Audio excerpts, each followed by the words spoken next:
முதல்வர் விஜய் மற்றும் அவருடைய மனைவி சங்கீதா விவாகரத்து வழக்கு இன்னைக்கு விசாரணைக்கு வந்திருந்தது.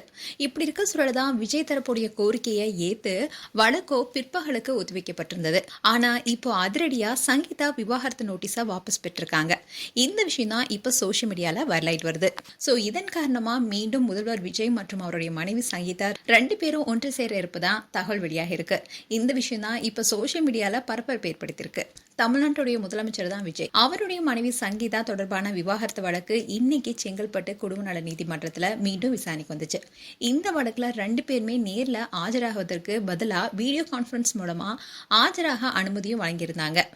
அந்த கோரிக்கையும் முன்வைக்கப்பட்டிருந்தது. போன வருஷம் டிசம்பர்ல கணவர் விஜயுடன் ஏற்பட்ட கருத்து வேறுபாடு காரணமா சங்கீதாவோ செங்கல்பட்டு குடும்ப நல நீதிமன்றத்துல விவாகரத்து கோரி மனு தாக்கல் செஞ்சிருந்தாங்க.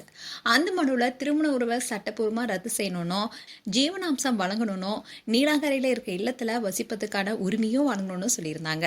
இந்த மனு பிப்ரவரி 26 செங்கல்பட்டுல முதலாவது குடும்ப நல நீதிமன்றத்துக்கு மாற்றப்பட்டு விசாரணையும் நடந்துச்சு. இதை தொடர்ந்துதான் ஜூன் 15 நடைபெற்ற விசாரணைப்போ சங்கீதா தரப்புல ஏன் வக்காலத்து தாக்கல் செய்யப்படலன்னு நீதிபதி கேள்வி எழுப்பினாரு. அதோட வீடியோ கான்பரன்ஸ் மூலமா ஆஜராக அனுமதி கோரி தாக்கல் செய்யப்பட்ட மனுல முதலமைச்சர் விஜய் அண்ட் சங்கீதா இவங்க ரெண்டு பேருமே மின்னஞ்சல் முகவரி ஏன் குறிப்பிடப்படலன்னு விளக்கமும் கேட்டாரு. அதே நேரத்துல இவங்க ரெண்டு பேருமே சமரச மையத்துக்கு அனுப்பணும்னு நீதிபதி கருத்து தெரிவிச்சாரு. இதனாலேயே விசாரணையும் ஆகஸ்ட் 7 ஒத்திக்கு வச்சாங்க. இந்நிலைதான் இன்னைக்கு விசாரணைக்கு வந்தது. ஆனா முதலமைச்சர் விஜய் அண்ட் சங்கீதா விவாகரத்து வழக்க வேற தேதிக்கு ஒத்திவைக்க விஜய் தரப்புல கோரிக்கை வச்சாங்க.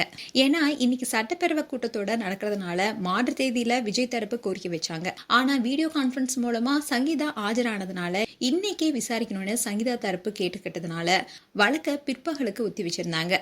இப்படி இருக்க சொல்லதான் விஜயோடைய மனைவியான சங்கீதா விவாகரத்து கோரிய நிலையில இப்போ அதை வாபஸும் பெற்றிருக்காங்க. இந்த விஷயம் தான் இப்ப பலருக்குமே இன்பதிர்ச்சி கொடுத்திருக்கு. ஏற்கனவே முதல்வர் விஜயோடைய மகன் ஜேசன் சஞ்சய் தன்னுடைய அப்பா குறித்து ரொம்பவே பெருமிதமா பேசியிருந்தாரு. அதனாலே பலரும் என்ன சொன்னாங்கன்னா, விஜய் அண்ட் சங்கீதா குடும்பம் நல்லா தான் போயிட்டு இருக்கு, முதல்வர் விஜய் பத்தி தப்பான விஷயங்களை பரப்புறாங்கன்னு சொல்லியிருந்தாங்க. அண்ட் ஜேசன் சஞ்சயோ ஒவ்வொரு தருணத்திலுமே தன்னுடைய தந்தை தனக்கு எந்த அளவுக்கு உதவியா இருந்தாரு, தான் வாழ்க்கையில முன்னேறணுன்றதுக்காக அவர் ரொம்பவே சப்போர்ட்டிங்கா இருக்காருன்னு சொல்லியிருந்தாரு. இப்படி இருக்க சொல்லதான் சங்கீதா வாபஸ் பெற்றிருக்காங்க. அண்ட் இன்னொரு தரப்புல என்ன சொல்றாங்கன்னா, முதல்வர் விஜய் போன் மூலமா சங்கீதாவுக்கு தொடர்பு கொண்டு நிறைய விஷயங்கள் குறித்து பேசினதாகவும் அதனாலதான் சங்கீதா விவாகரத்தை வாபஸ் பெற்றதாகவும், அது மட்டும் இல்லாம மகன் ஜேசன் சஞ்சய் ஆகட்டும், மகள் திவ்யா சாஷா ஆகட்டும், இவங்க ரெண்டு பேருமே ஒன்று சேரணும்னு தான் அவங்களும் நினைக்கிறாங்க.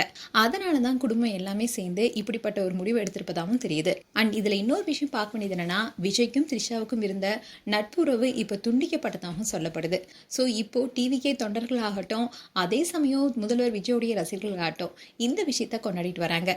மேலும் உங்களுடைய கருத்துக்களை கமெண்ட் செக்ஷன் சொல்லுங்க. இது போன்ற வீடியோஸை பார்க்க நியூஸ் தமிழ் கிட்ஸ் சப்ஸ்கிரைப் பண்ணுங்க. அண்ட் மறக்காம நோட்டிஃபிகேஷன் பட்டனை கிளிக் பண்ணுங்க.